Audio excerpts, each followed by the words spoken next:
L'art contemporain, ça fait toujours réagir. Moi, je trouve que c'est un art un peu incompris. Oui, c'est ça. Il y a des trucs sympas, puis d'autres trucs où là, ça ne me touche pas. Il y a toujours des trucs qu'on comprend pas trop, on sait pas trop pourquoi c'est là. Dans ce domaine, il y a d'abord les stars et leur lot de controverses. Dernier exemple en date, les tulipes offertes par Jeff Koons à la ville de Paris en hommage aux attentats du 13 novembre 2015. Une sculpture de 10 mètres de haut inaugurée le 4 octobre dernier. Pour les adeptes, un beau cadeau d'un grand artiste américain.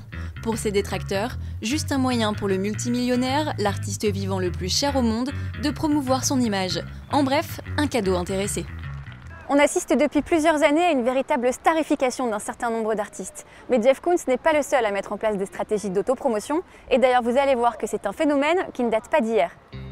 Les artistes cherchent depuis longtemps à se montrer comme des êtres hors normes, comme nous le montre la dernière exposition du Palais des Beaux-Arts de Lille. Donc on se disait l'égal des rois et parfois même l'égal des dieux. L'égal des rois, c'est en fait Léonard de Vinci qu'on voit sur son lit de mort. À ses côtés, un homme, c'est François Ier. En réalité, c'est un épisode inventé. Pourquoi est-ce qu'on peint à l'envi et pendant des siècles cette scène de François Ier au chevet de Léonard de Vinci? C'est parce que ça signifie, ce qu'on vient de dire, c'est l'artiste est l'égal des rois. L'étape au-dessus, c'est qu'est-ce qu'il y a au-dessus des rois, des reines, des princes? Ce sont les dieux. Et si on revient à une époque un peu plus proche de nous, avant Jeff Koons, quel artiste peut-être est le plus représentatif de la starification, d'utilisation de son image et de son nom? Alors il y a quelqu'un qui a atteint un sommet dans ce domaine, c'est Salvador Dali. Son apparence a atteint un niveau de célébrité que pratiquement personne n'a dépassé jusqu'à aujourd'hui. Oui, c'est vrai que la petite moustache, pour tout le monde, c'est dans la culture populaire. Absolument, son visage, il s'est prêté d'ailleurs à des publicités. Oui. Et est-ce que selon vous, cette starification dans le cadre de Dali ou de Jeff Koons ou d'autres, elle peut être faite au détriment parfois du travail artistique? Alors, c'est ce qu'on a envie de penser. En réalité, la starification, elle est liée à d'autres éléments, je dirais, dans un système qu'on évoque aussi dans l'exposition, qui est par exemple le système marchand.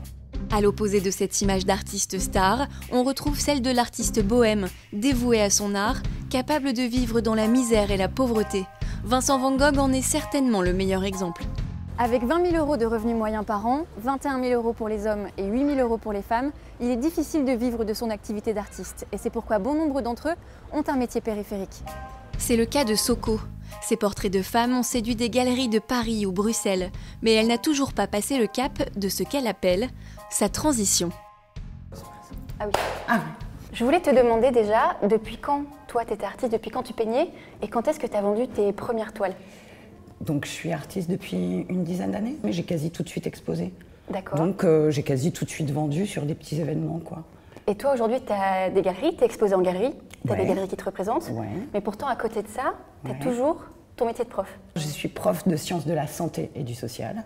Donc moi j'ai fait des études en sciences humaines, c'est un métier que j'aime, enfin que j'adore même. Est-ce que je suis prête à prendre des risques majeurs pour ma vie privée, par exemple?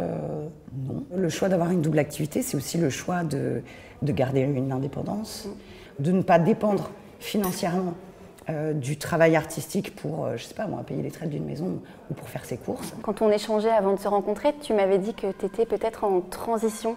Ça voulait dire quoi ça pour toi? La charge de travail, elle est conséquente quand tu as 2 boulots, une vie privée, enfin quand tu as voulu renoncer à pas grand-chose au final. La charge de travail, elle est quand même conséquente. Donc forcément, il y a toujours un moment dans la semaine où tu te dis « bon, bah, je m'en sors pas, je suis noyée ».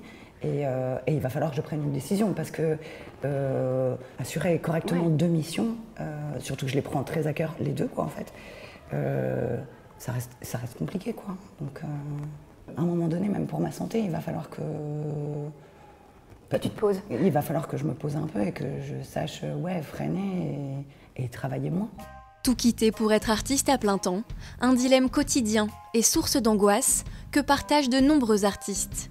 Car s'ils sont loin du star system, ils n'ont pas non plus envie de signer pour une vie de bohème.